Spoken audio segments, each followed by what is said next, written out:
Hello dear students, आज का हमारा टॉपिक है इनवर्स ट्रिग्नोमेट्रिक फंक्शन की रेंज किस तरीके से हम निकालते हैं। तो उसके लिए यहाँ पर हम सीखने वाले हैं आज, अगर इनवर्स ट्रिग्नोमेट्रिक फंक्शन में थीटा की वैल्यू माइनस में दे रखी है तो क्या करना है हमें। अगर साइन इनवर्स, कॉसेक इनवर्स या टेन इनवर्स में थीटा माइनस में है तो उसमें क्या करेंगे, माइनस को हम बाहर निकाल लेंगे। लेकिन cos inverse minus x, sec inverse minus x या कॉट इनवर्स माइनस एक्स दे रखा है तो उसमें थीटा को माइनस को बाहर निकालने के लिए पाई माइनस करना पड़ेगा। ये इसलिए किया जाता है कि जिससे कि हमारी जो भी वैल्यू निकल के आए वो एक इसकी रेंज में आ जाए। तो रेंज में लाने के लिए हम यहाँ पर इस तरीके से करते हैं। आइए देखते हैं कि एग्जांपल, जैसे कि लिखा है टेन इनवर्स माइनस वन, हमें निकालनी है इसकी प्रिंसिपल वैल्यू यानी कि मुख्य मान ज्ञात करना है। तो सबसे पहला काम क्या करना है, हमें इसको y लेट करना है। तो y is equals to tan inverse minus one. अब यहाँ देखते हैं थीटा में क्या बना हुआ है, माइनस बना हुआ है। तो यहाँ पर हम क्या करेंगे, थीटा में अगर माइनस बना हुआ है तो देखते हैं टेन इनवर्स माइनस वन है। अगर टेन इनवर्स में माइनस थीटा है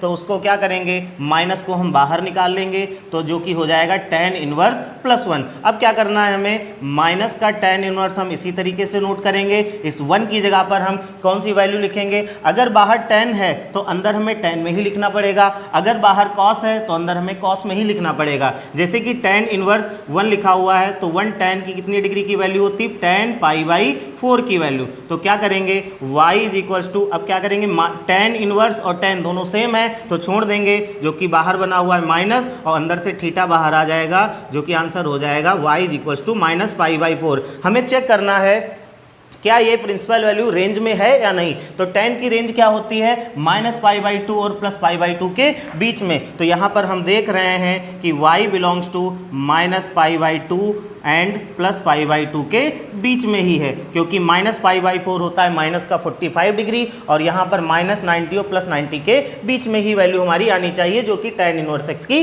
रेंज में होती है। उसी तरीके से एक दूसरा एग्जाम्पल हम लोग देखते हैं, जैसे कि लिखा हुआ है cos inverse minus one upon two. तो सबसे पहले हमें क्या करना है, इसको y लेट करना है, y is equals to cos inverse minus one upon two. यहाँ भी हम देख रहे हैं कि अंदर क्या बना हुआ है, थीटा में माइनस, लेकिन यहाँ पर कॉस है और कॉस में अगर थीटा में माइनस बना हुआ है तो उसे हटाने के लिए माइनस को बाहर नहीं निकालना है, उसको हटाने के लिए पाई माइनस कॉस इनवर्स कर देना है। तो जैसे कि यहाँ पर लिखा है y is equals to cos inverse minus one upon two, तो माइनस बाहर निकालने के लिए हमें क्या करना है, pi minus cos inverse one upon to.